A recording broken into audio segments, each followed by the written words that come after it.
అందరికీ నమస్కారము. నా పేరు హజరత్.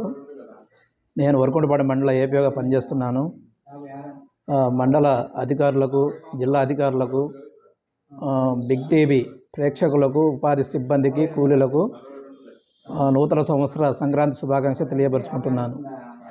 కానీ ఉపాధి హామీ తరపున వచ్చే కూలీలు రోజుకి ఖచ్చితంగా 4 గంటలు పనిచేస్తే కనీస వేతనము 272 రూపాయలు వాళ్ళకు వస్తుంది. ఎన్ఎంఎం యాప్ ద్వారా కొత్తగా తీసుకొచ్చారు కాబట్టి పేస్ అథెంటికేషన్ ద్వారా అనే యాప్ వేయడం జరుగుతుంది. అందరూ అవగాహన చేసుకొని పనిచేయవలసిందిగా కోరుతున్నాను.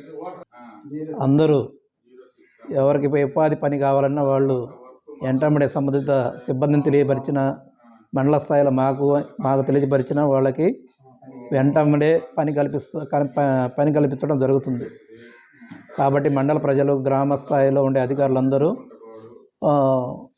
వాళ్ళకి దరఖాస్తు చేసుకున్న వెంటనే మనం పనులు కల్పిస్తాం. వాళ్ళకి కొత్త జాబ్ కార్డు కావాలన్నా, కొత్త డిలేషన్ చేయాలన్నా జాబ్ కార్డు ఖచ్చితంగా గ్రామ పంచాయతీ తీర్మానం తీసుకొని కొత్త జాబ్ కార్డు ఇవ్వడం కానీ డిలేషన్ చేయడం జరుగుతుంది. కనుక ఎవరైనా కొత్తగా జాబ్ కార్డు కావాలంటే ఖచ్చితంగా సంబంధిత గ్రామ సర్పంచ్, సెక్రటరీ ఆధ్వర్యంలో గ్రామ ఆమోదం ద్వారా కొత్త జాబ్ కార్డుకి మనం అప్లై చేసుకోవడానికి ఆస్కారం ఉంది. వెంటనే మన కొత్త జాబ్ కార్డులు కూడా ఇక్కడ మండల స్థాయిలో ఇవ్వడం జరుగుతుంది వాళ్ళకి. మరోసారి బిగ్ టీవీ ప్రేక్షకులకు, ఉపాధి హామీ సిబ్బందికి, మండలాధికారులకు, జిల్లాధికారులకు సంక్రాంతి మరియు నూతన సంవత్సర శుభాకాంక్షలు తెలియపరుచుకుంటున్నాను.